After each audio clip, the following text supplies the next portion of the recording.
You're listening to a message by Jim Eschenbacher, pastor of the branch, entitled Into the Darkness, from December 4th, 2016. For more sermons, please check us out on Facebook or go to our YouTube channel, The Branch, Oregon. And yet our walk with God is one where we see Him. We see Jesus. We hear Him. We hear Jesus. Those are rendered somewhat useless in darkness. Have you ever seen those skits? I was in this one church where they did it regularly. I don't know why. I guess because it was fun. Where they would have someone walking and then with their eyes closed or blindfolded, and then the person in front of them was kind of backing up and saying, all right, a little bit more left, a little more right, a little more left. And everybody around them was talking too at the same time. And they were supposed to listen for that one voice. And that's our predicament as Christians. We're listening for that one voice, our Savior. And this morning we're going to talk about the influence of darkness on the world and on us as Christians, as beacons of light. What is the influence of darkness in our lives? Now, most of you maybe have heard that some people don't believe Christmas, they don't believe Jesus was born on December 25th. For one thing, there was no calendar at that time. So how did we come up with that? There are people who believe he was born in June, closer to June than December. We would probably do well not to assign value to a day of our choosing. At the same time, we want to assign value to the day of Jesus' arrival. So since December is largely considered the month of Jesus' birth, I'm dedicating this month to his birth. I'm not going to save just a sermon for Christmas morning or the week before or whatever. I'm preparing us, and at this juncture, God is looking down and seeing darkness. And so that's where we're starting, is into the darkness. He came. You would hope that that God was sending Jesus to be welcomed warmly and into something he could recognize, coming as light in the midst of light. Not the case. He came into a totally antagonistic environment. And that's part of what he did for you and me. That's we talk about what he has done for us. Well, that's part of it. We were trapped in antagonism. We were trapped in death and destruction and darkness. And he said, I will go in and get them out. So we are thankful even for this message this week. Don't you think that darkness and light is an interesting metaphor for Christ and the world? I do. It's like God put that metaphor together for us. So we're going to talk about darkness. Darkness is a serious obstacle to progress. Have you ever noticed that? If you're walking in total darkness, especially thick darkness, you must move slowly and carefully. And you're moving with your hands and your feet. Is that right, Lindy? I'm not picking on you, but is that how it works? You're moving with your hands and your feet because you're in darkness. And your eyes, which are your main vehicle to see and go, don't work because of darkness. And so I don't need to probably drill that because you understand it. And I don't need to give you 10 examples of that. But now this prophecy of Isaiah was approximately 700 years before Christ's birth. So it was probably already dark. In God's eyes, as he looked down on earth when Isaiah was prophesying, he probably saw darkness. And then it was dark when Jesus came. And how many of you realize it's dark now? If you just look at the world, and we have the ability through the internet and various other quick fixes to see the world, it's dark. There's a lot of darkness. Now, darkness and light is a metaphor. It's not exactly night and day. That's not Jesus. God isn't saying, I guess the sun's on the other side of the earth. I can't see anything. No, Darkness is different. So we're going to look at some of what Jesus said, because what Jesus said about darkness helps us understand what God meant when he said thick darkness. John 3:19, Jesus said, "And this is the judgment. The light has come into the world, and people loved the darkness rather than the light, because their works were evil." Some of you are still finding that? "And this is the judgment," John 3:19. "The light has come into the world, and people loved the darkness rather than the light, because their works were evil." Darkness is associated with works of evil. Okay? Matthew 8:11 and 12. "I tell you, many will come from the east and west and recline at table with Abraham, Isaac, and Jacob in the kingdom of heaven, while the sons of the kingdom will be thrown into the outer darkness. In that place there will be weeping and gnashing of teeth." Now that's a reference to the Jewish people, the sons of the kingdom, rejecting Christ, and so not being invited into the kingdom. But notice where they're thrown. Outer darkness. There is inner light. In the kingdom of God there is light. God is the ruler of his kingdom. His commandments dictate what should go on. And that's the light of his word, lighting that whole kingdom, his kingdom, up. Outside of that is darkness. So,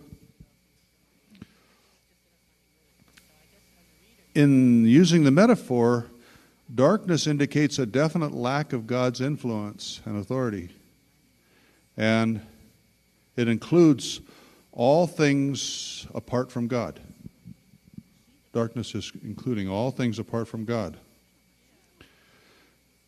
And when Jesus came, that was prevalent. It was so dark that that's what God saw. The earth was a dark place. Now, did you know that darkness has structure? Look with me at Ephesians 2, starting in verse 1. It's Paul talking to the Ephesians. "And you were dead in the trespasses and sins in which you once walked, following the course of this world, following the prince of the power of the air, the spirit that is now at work in the sons of disobedience." The prince of the power of the air. A spirit now at work in the sons of disobedience. That seems to be, and I say that knowing that it probably is, but I'm saying it as one who's just reading this, that seems to be a reference to Satan and his minions. The fallen angels that went with Lucifer and those who have sided with Satan are the army that he is using to get his work done. One more reference. Jesus in John 8:12 said, again Jesus spoke to them saying, "I am the light of the world. Whoever follows me will not walk in darkness, but will have the light of life." Now the implication by deduction from that sentence is whoever does not follow Jesus will walk in darkness. Do you see that? Anyway, yeah, the opposite is also true. If whoever follows me will not walk in darkness, so whoever does not follow me will walk in darkness.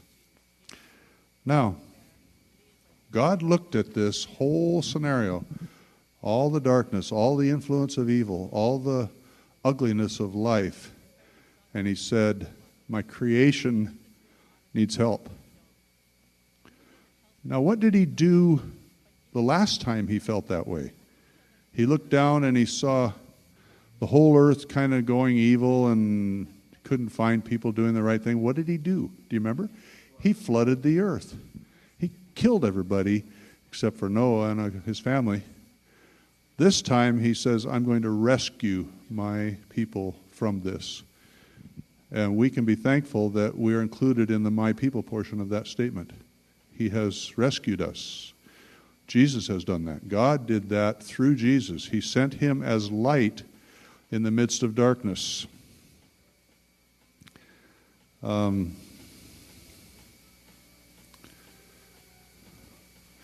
you know right now that the world is a dark place? Some people are nodding. Yeah, it's a dark place. Do you think that it's not that bad and there are good things going on and you can pick one of them and probably survive? No, it's dark. Now, there are good things supposedly going on out there in darkness, but guess what? Satan, in an effort to beat God, which is kind of his goal in all this, is to be more powerful, to be as high as God, disguises himself as an angel of light. We find that in 2 Corinthians 11, starting in verse 14. Even Satan disguises himself as an angel of light. Why would he do that? Well, to try and trick Christians. He doesn't need to do that to convince the people loving darkness. It's those who are seeking light. He's trying to offer diversions. And then the next verse after that, so it is no surprise if his servants also disguise themselves as servants of righteousness. Some people follow the teachings of Satan, making themselves his servants. And those people might present versions of life and claim to be casting light, but it's all part of darkness. It's neon lights or imitation lights. Now, I need to set up what I'm going to say next because it's controversial. I have had a lot of broken bones in my life, and I'm not wanting to get into stories of my life because that's apparently not healthy. But I have had a lot of broken bones, so I'm not going to tell you about them or which ones or why. But I will say this. Doctors have set those bones and put casts around them to hold them in place. And guess what? It has repaired that bone every single time. Is that doctor of value in my life? Yeah. Is he the answer to needing light for walking? No. He's a doctor. Well, when your thinker is broken, and how many of you know that happens, sometimes you need a doctor. And we have different names for those guys. Professionals, therapists, counselors, psychologists. Now, I don't pit them against Christianity. They're like a surgeon. They have a really important place in our lives, a role in our lives, but they are not the answer. And that's what I want to stress without making problems. Only Jesus is the answer. Now, we hear and talk about going to Christian counselors. That's good. Someone who can repeat Jesus' words to you is a good thing. But it's still coming through a human who is the issues of memory and application and filters and stuff. It's not quite as good as the real thing. But it helps us with situations. And that's the point I want to make about soul doctors or mental doctors, whatever you want to call them, that they help us through situations. They do. But don't look to them for answers about the light.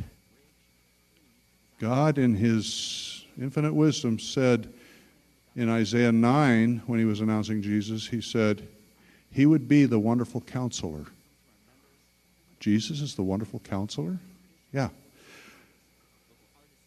He speaks into our hearts. He gives us life through words, not just words of life. Let me say that again because I think that's worth knowing. He gives us life through words, not just words of life. I know you have to sort through that, but anyway, creation happened through words. That's it. God spoke and it happened. Life happens through words. God speaks and life exists.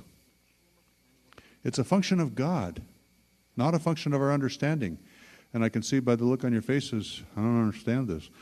Well, guess what? That's not how it works. God does this because He's God. And we can be thankful that we serve a God who does know everything, all things, and can do any and all things. He is not limited by our understanding or our appreciation of what we think is right or wrong. So know Jesus. Let Him create life in you. That's the one true counselor. Now, I say again, I am not pitting counselors and therapists against Christianity. They have a very definite role in our lives. They help us through things. And sometimes we don't see very clearly. And another person can sit with us and we can begin to see more clearly how we should see. And sometimes we don't even know what step to take. We're not even sure what to do next. And often someone else can help us with that step. Yeah, I went through that once. Let me show you. We'll get through this together. So, on one hand, I'm saying that counseling, therapy, and all that is really good for you if that's what is needed, just like setting a cast on a bone. It's really important to get healed up. But on the other hand, I'm reminding us this morning that that is not walking in the light. That is not going to Jesus. So, go to Jesus. On the Mount of Transfiguration, God kind of cleared this up. The Mount of Transfiguration was one of those moments that was a real deal in the lives of the disciples. Peter, James, and John, Jesus grabbed Peter, James, and John and took them to the top of a mountain called the Mount of Transfiguration nowadays. I don't think it was a tall mountain, but it was a mound. And in that spot, they got there, and Jesus was transformed. He became, some Bibles call it translucent. You could see right. You could see He was white, but clear and pure white. You could see Him, see through. And it was just amazing. And it was above understanding, beyond understanding. And then, to make matters even more complicated, Moses and Elijah showed up. Now, here's something I've always wondered, and this is a side trail, and I'm supposed to stay off of those, but I'm going to take this one. How did they know who Moses and Elijah were? Because they called them Moses and Elijah. Is that just something the Bible gave them, or how did they know that? Were they wearing name tags? I mean, seriously, I don't know what Elijah looked like. Anyway, that's my own little rant. In that setting, here's Moses, Elijah, Jesus, all transformed as a being of light. And out of the heavens, a voice speaks. And what does that voice say? This is my beloved Son, in whom I am well pleased. And then what does He say? Listen to Him. Don't be listening to substitutes. Don't be listening to interpreters. Listen to Him. And that is our directive. God Himself said, listen to my Son. He will speak my words to you. So we listen to Jesus. And keep your ears open for that, because He will speak to you in ways that you are not aware of and possibly don't even want or know. He only is the light of the world. Now, He gave us that assignment, but it's because of Him that we have any light to give, to share. He is the light of the world. Even if the things of the world don't seem that dark to us, it's darkness. We stumble and falter when we walk in darkness. We know that. We grope blindly. I do this at night sometimes when I get up. I'm looking for a wall and I'm trying to find it. And sometimes I hit it with my nose and sometimes I actually find it. And I think, okay, I got to turn here. I mean, I can tell by looking at your faces that some of you have done this. Tried to get through a room at night when you can't see anything. That's what it's like being a Christian if you're not walking in the light. If you're walking by some other dim light. Jesus came to deliver us from that fate, from walking in darkness, from faltering, stumbling, not knowing what to do next. He came to deliver us from that. He's the light of God in the world. Now, don't acclimate to dimly lit darkness. Demand the light of God. Just say that to God. God, there's a lot of lights flashing around me. There's a lot of little beams going here and going there. Where are you? I only want to follow you, and I want to walk in the light that you have given. Be that exact with God. Be that demanding. You can't walk in semi-darkness and say, well, I got this now. Jesus said, people love darkness because their deeds are evil. There's a whole world at work that operates in darkness. It will offer us imitations of light to hold us, and it doesn't take much because, as Jesus said, people love darkness. God saw this predicament. He knew it's time to fix this. I'm going down. And he came to us. And we'll get to that in 4 weeks or 3 weeks, whatever it is. Jesus came to us.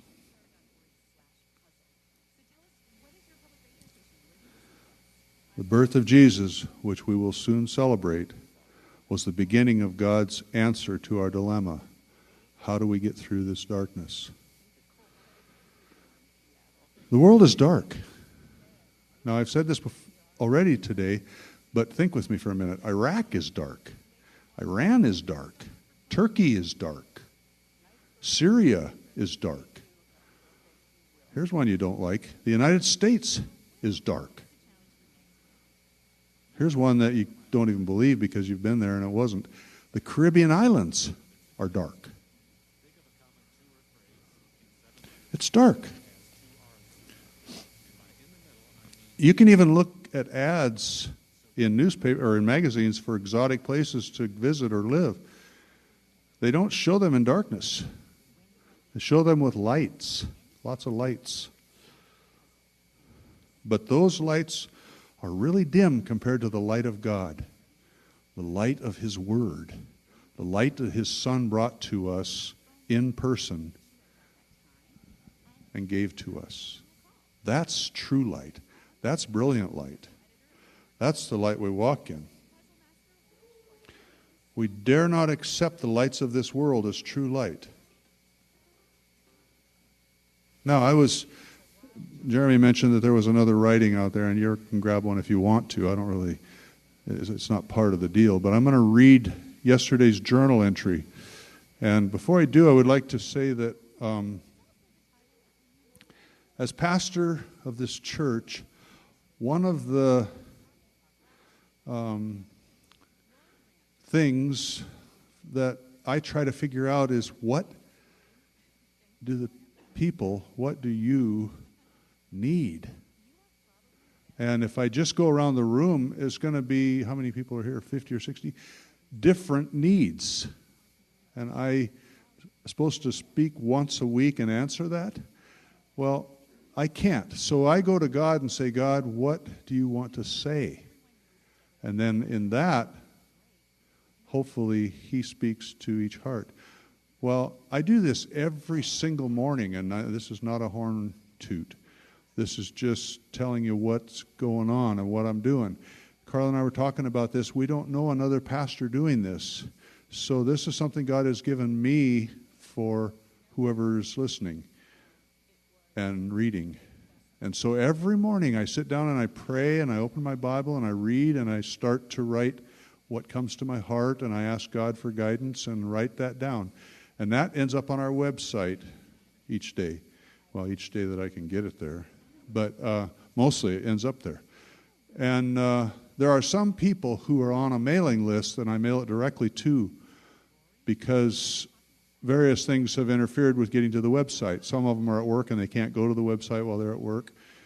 And I can't remember the other reasons. But anyway, I started out just doing a mailing, a direct mail. If you want to be a part of that and get the journal reading every morning, it's just another start with a God thought for your day. Or you can do like some people do and read it at night or read it the next morning or whatever. I don't care. It's just out there. It's food for thought, and it's God through your pastor saying, here's something I want to say to you. Well, this happened yesterday morning. I mean, the sermon was already written, and I was running through it each day. And then yesterday morning, I woke up and read from 1 John 2, starting in verse 7. Behold, I am writing you no new commandment, but an old commandment that you had from the beginning. The old commandment is the word that you have heard. At the same time, it is a new commandment that I am writing to you, which is true to him in you, because the darkness is passing away and the true light is already shining. Now, don't you think John seems to be a bit confused there? I am writing to you a new commandment. At the same time, no, I am writing to you no new commandment. At the same time, it is a new commandment that I am writing to you. John, you've had way too many old people drugs. Now, fortunately for us, he explains himself, which is true to him in you because the darkness is passing away. True light is already shining. The difference is in the light and the darkness that we have in our lives. Before Jesus came, commandments were given to people in darkness, and the people processed that information in darkness. Jesus came as the light of the world, and his light fills our being. We process the commandments of our Lord in the light of his presence. John goes so far as to say that the same commandment is a new one because of we see it differently. This phenomenon affects everything. When we, and I put this in quotes because I don't really like the phrase, accept Jesus, we step into the light of his word. There, we appreciate his words differently than we do when we are still walking primarily in darkness. In the light, commands like love your enemies kind of work. I lost it, sorry. They make sense to us because they are surrounded by all of his words and his actions. And we think, oh, okay, I can take that now. When in darkness, that command comes to us with some pain, and we might respond with, oh, I'll do the best I can if you tell me I have to. You see the difference when you're in the light and when you're in the darkness? Many people walk in darkness trying to figure out what Jesus said. Some of those people are deluded by the Antichrist, and some just don't care about God. Commandments don't mean to them what they mean to a person walking in the light. Sometimes when we talk to an individual, we are talking to someone who is walking in darkness. When we mention commandments, they hear the old ones and can't grasp what we are saying. They only hear judgment. But in the light of Jesus' words, we hear judgment and mercy. Mercy and truth. We hear both. The light of God is a great privilege.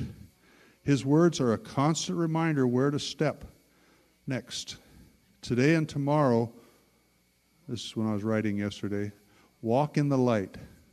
And if you say today and tomorrow, that includes every day. So read the Bible in the light. Don't read it in darkness and go, okay, try to help me see. Talk to brothers and sisters in the light.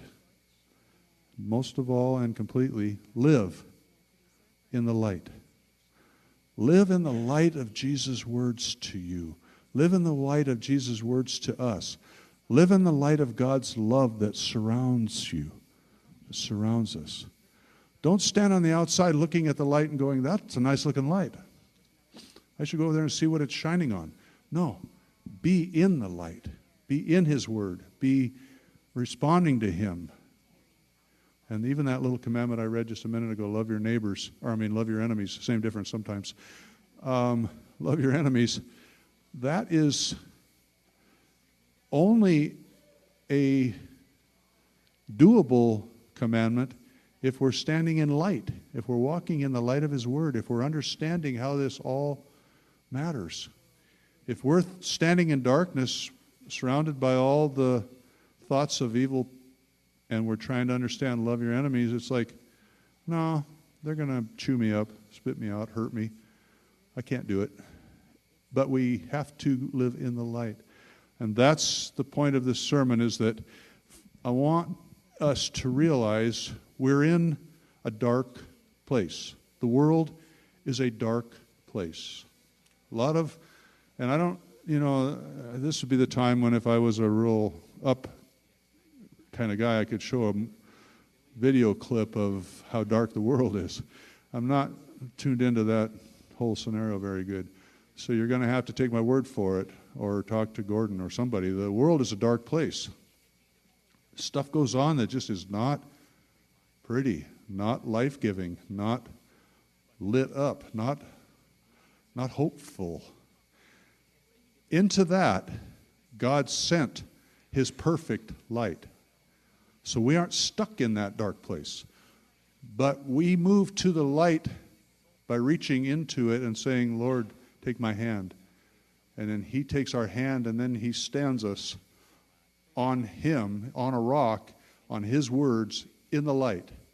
And it's there that we can actually begin to live in the midst of the darkness. But when you're reaching out, be aware, not everybody's going to hear you the same way.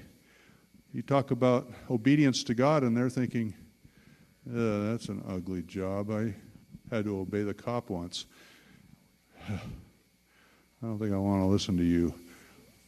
Because they're not in the light yet. They're standing in darkness listening to you talk about the light. We are inviting them into light. The world is dark. It's dark where you're going. It's dark what you're walking in.